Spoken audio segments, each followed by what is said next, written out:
will talk about food safety, buying, and cooking. Please welcome Melanie Ajanwachuku and Millie Howard. Hello, we hope you have been following our series For the Health of It.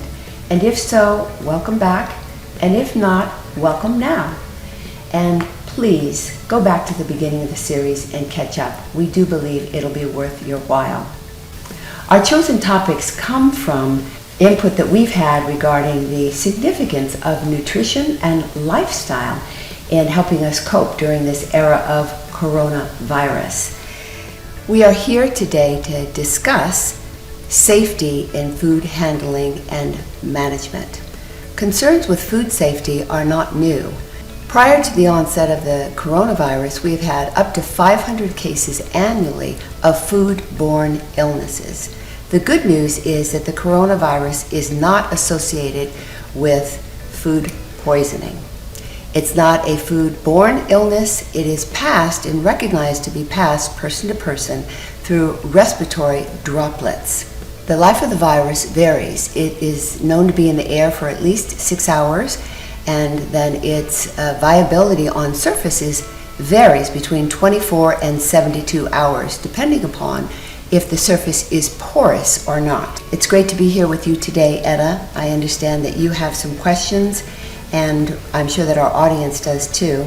So for the health of it, let's get to them. Thank you, Melanie, for having me here today. And yes, I do have a few questions regarding food safety and all that.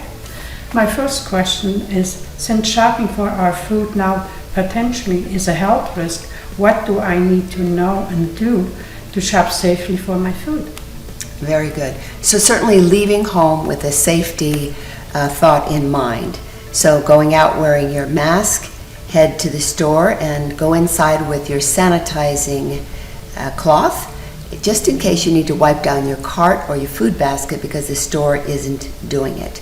Make sure you take a paper shopping list so that you can get enough items for 1 to 2 weeks and that you can throw it out afterwards.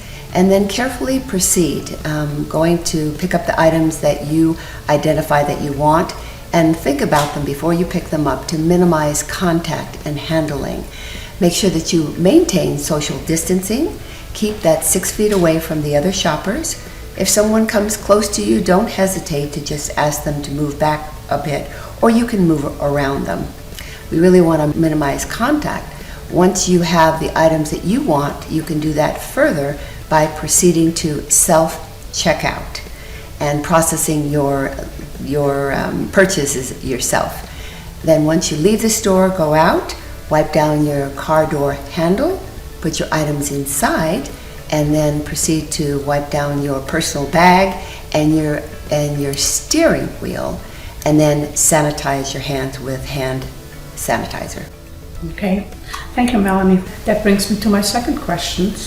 Once I am home, what's the next in getting my purchases safely inside? Very important. So certainly first, wash your hands for 20 seconds. And we're all familiar now with the thoroughness of the hand washing and how to do that. So wash your hands thoroughly, then go and get your items, bring them inside, leaving outside as much packaging as possible. Big bags and boxes outside. Bring the items in and set them down on a table, and then create a clean and separate environment to process your food. So we want a table surface, and we want to have one side where we've loaded everything up. We've got a trash can down very close beside, and then we're going to have another side where we're going to be putting the clean items. And so we want to have a solution of Clorox and water. It would be 1/3 of a cup of Clorox to 1 gallon of water. And we would take all the packaging off that we can. For items that are in glass or in plastic, we're going to wash them off and put them over on the clean side, the clean surface. If you have boxes of cereals or other items, take them out of those boxes and throw those boxes away and put the clean items over on the other side. So it's very important to separate them and keep the sterilized items in a separate area. Now of note is raw fruits and vegetables. So what we want to do with those is run them under cold water. not with any cleaning solution or soap, because that could be very irritating to the digestive tract.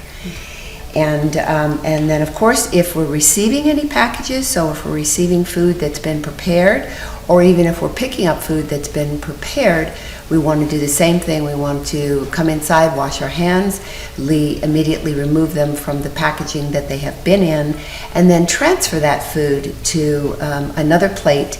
And there's even encouragement to reheat it thoroughly before we consume it. Okay, thank you for that answer. Okay, and my last question is, do these purchasing and handling strategy for COVID-19 protect us against all the other food safety issues? Great question. Really appreciate that, Edda. Not completely. The coronavirus is not a foodborne illness. So the bacteria and the viral infections that we spoke of earlier that are causing those massive numbers of food illnesses are not at work here.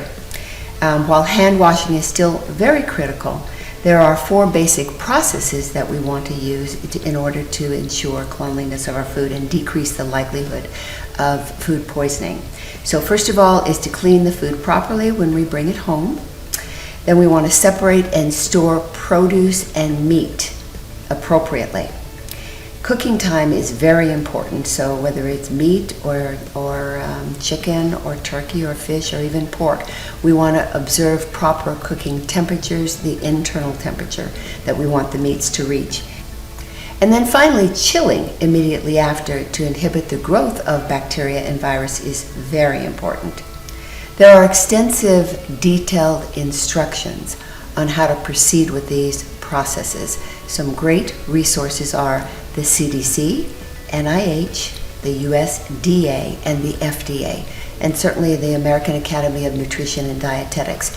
And we will be providing those on the website for Today's Woman Foundation. So in review, it's very important to wear your mask when you're shopping, wash your hands when you come home, wash your hands before you prepare food, wash your hands before you eat your food, and wash your hands after. So we're going to get a lot of hand washing, so very important. And always, if you've gone out, make sure that you wash your hands when you come home. There is a lot of false information out there online, so be very careful and please consult with credible resources like the ones we will be providing on Today's Woman Foundation website. Thank you, Melanie. Got really good information today, and thanks for having me. Oh, lovely to be here with you today, Edda. Thank you.